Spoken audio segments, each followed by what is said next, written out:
Magandang araw sa lahat. Nandito ulit tayo sa aking YouTube channel na ito, The Armies of the Living God. Meron akong lilinawin mga kapatid. Kanina lang, may mga grupo ng relihiyon na pumunta dito sa bahay at ang sabi nila, ang mga faith healer daw o mga manggagamot sa panahon ng ating Panginoong Jesucristo ay sila lang daw yung mga tunay na healer at wala nang kasunod sa kanila. Ang gagawin nilang daw ngayon ay mangaral at ipalaganap ang ebanghelyo.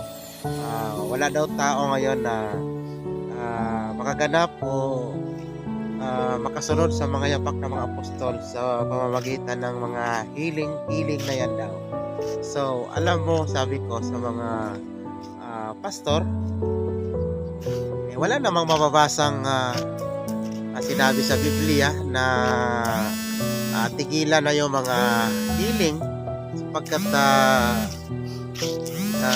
kung totoo po na may healing sa ating na wala nang healing sa ating panahon ngayon, wala nang mga faith healer, bakit po napakarami pa rin sinasaniban ng mga demonyo sa panahon ito, mga inalihan ng masamang espiritu, marami pa rin mga nakukulang. Kaya hindi ako naniniwala na hanggang sa mga apostol lang ang mga healer o nagpapagaling. Meron ho talaga ang Diyos na inilagay na magpapatuloy sa gawain ng mga alagad niya tulad ng mga apostol at iba pang mga alagad noong nandito pa sila sa lupa at nangangaral. Kaya ho siguro sa mga pastor na makapanood ng video ko na ito ay magbigay ho kayo ng verse na sinabi ng ating Panginoon at mga alagad na wala nang kasunod sa kanila, wala nang gagawa ng mga healing sa panahon ito. Kasi iisipin natin, parang unfair naman ho ang ating Diyos na o ang ating Panginoong Jesucristo na hanggang ngayon tuloy-tuloy pa rin sa pamiminsala ang mga mangkukulang, mga naiingkanto at mga sinasaniban ng masamang espiritu, ngunit walang lalaban sa kanila. So parang ganito lang yan. Kaya ho may pulis pa at mga sundalo sa ating panahon ito sapagkat naroon pa rin ho yung mga criminal na dapat na tugisin at parusahan sa kanilang masamang mga ginagawa. Kaya sana ho ay sa mga nanonood ay baka maka-encounter kayo ng mga relihiyon nagsasabi ang mga faith healer o ang mga magagamot sa panahon ito ay hindi na uso o tinigil na ng ating Panginoong Jesucristo. So ako ho ay bilang isang buhay na saksi at isang faith healer ay naniniwala ko na hanggang ngayon ay mayroon talagang mga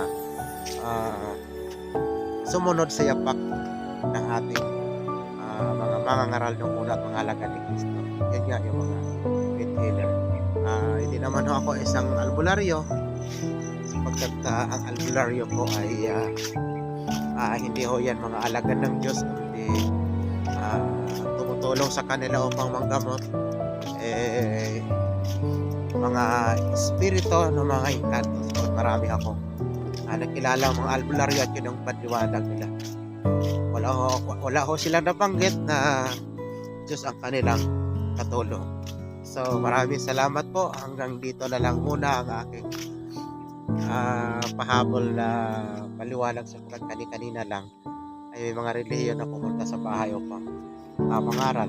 So sinabi ko na ako ay isang faith healer. Kaya hindi ko matiis na hindi ito sabihin sapagkat naganap na sa ating buong bansa ang mga ganitong paniniwala. Kaya naawa ko ako sa mga membro nila na kung minsan pumupunta sa akin nagpapahiling, nagpapagamot ng sekreto at hindi nagpapaalam sa kanilang mga ministro o mga pastor sapagkat hindi nila pinapayagan ang kanilang membro ay pumunta sa mga faith healer. So mayroon din hong mga fake mga hindi totoo mga healer. Yun doon tayo mag-iingat. Madali lang ho silang makilala. Ang mga fake na healer ay pipresyohan ka o may fix na talagang magbabayad ka talaga ng presyo. Pero ang tunay na mangangaral o ang tunay na faith healer ay hindi ho yan nakaano sa pera. Ang kasayahan niya lang ay gumaling ang kanyang pasyente at makatulong sa mga sinasaktan ng mga masasamang espiritu.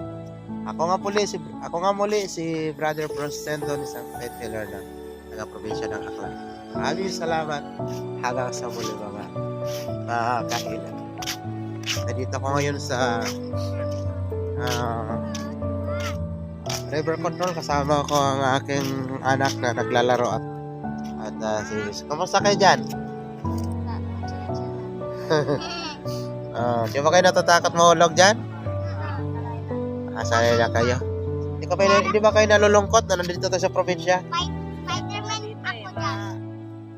Walang pollution.